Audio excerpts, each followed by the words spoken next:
Hey everybody, it's Fabrizio Aiello, creator of Horace H. Hoover, and today I want to talk a little bit about maintaining the storytelling hierarchy. The reason I've been thinking about this recently is I'm finishing up Horace H. Hoover issue number 3 and doing the lettering and sound effects. So I have a bit of a unique perspective on some storytelling aspects because I write, draw, ink, color, and letter. And through that whole process, I'm essentially layering the page of the comic book up piece by piece. But ultimately, I'm the one that knows where the storytelling needs to come to the surface. I can have those layers come forward or recede or work together. And what I mean by that is, I think of it sort of a band. You know, you might have a quartet and sometimes the bass kind of recedes into the background, sometimes the trumpet player has a solo, sometimes the piano player, etc., etc.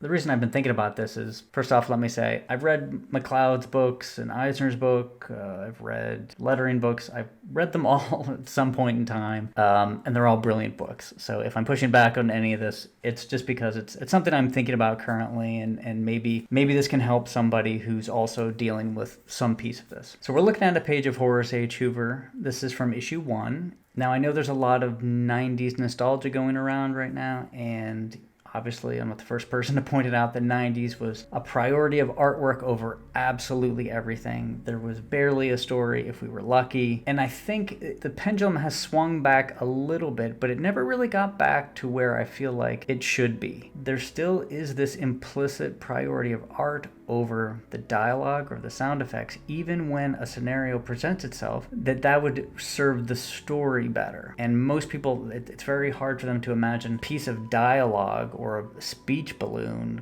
covering up artwork would be serving the story. But I'm going to kind of go into where I consider that to be the case. So if we look at this first page, we have Horace H. Hoover up here on the right. And in this particular panel, the priority is really showing him coming out of the car. That's what we want to get across. And in order to do that, I had to show his hand on the door handle, he's twisting his body, leg is coming out. So that is what comes forward. You know, that ultimately is, you know, just to push the music metaphor a little bit, that's the melody of the song. We want to have that being showcased in the artwork, not necessarily the dialogue. To the point where if this dialogue balloon, "Sir, you are a gentleman and a scholar," if that went too long or there was more dialogue and it actually obscured what was going on, I would have to cut it back. So in a scenario like this, the dialogue absolutely takes a back seat to the actual visual storytelling. Then if we move to panel 3 here, we have Horace giving money to the driver. You'll notice the dialogue is right in the center of that panel. It's covering up artwork, it's covering the driver, it's covering Horace, it's covering his slug. If I took sort of, we'll say, standard operating procedures, I should have drawn his whole head and left some room up top and essentially had these dialogue balloons above their heads. That way, we're not covering any of my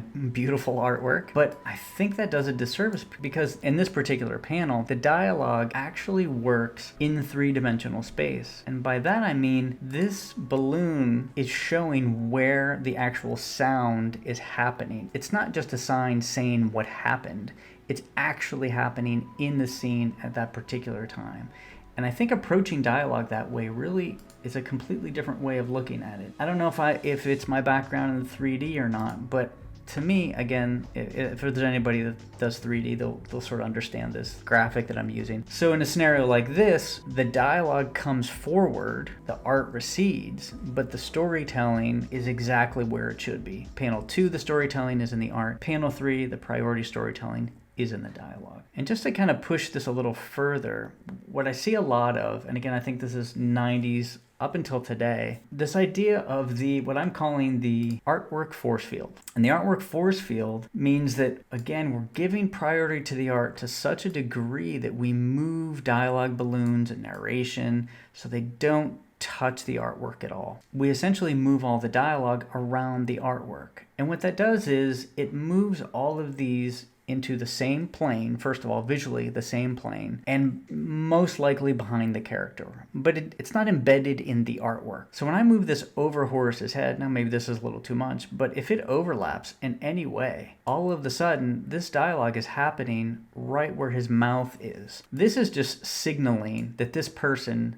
said these words. This is actually sound coming out of his mouth. Again, we don't want to just cover up art when we don't have to, but I think it really does a disservice whenever we don't really enmesh the two. The art is great, the dialogue is just as great, and then sound effects are actually another level upon that. So I want to show another example of what I'm talking about. It's another page from Horace H. Hoover, and here we have a sound effect, woomph. Now, in this particular scenario, the sound effect doesn't cover up this character, but one of the priorities for this panel really is the sound effect. We want to show that the door is opening abruptly. It's a very high priority. If I had to cover a shoulder or an elbow, it's something that I would do, because ultimately, as the creator, that to me is the most important part of the storytelling. And there's one other thing in this particular page I want to show. And then this is an example where the art supersedes the dialogue and the lettering so much that I actually cut off Horace's dialogue. And with this, we can actually show two things. We can show that he's shutting the door on Horace, that his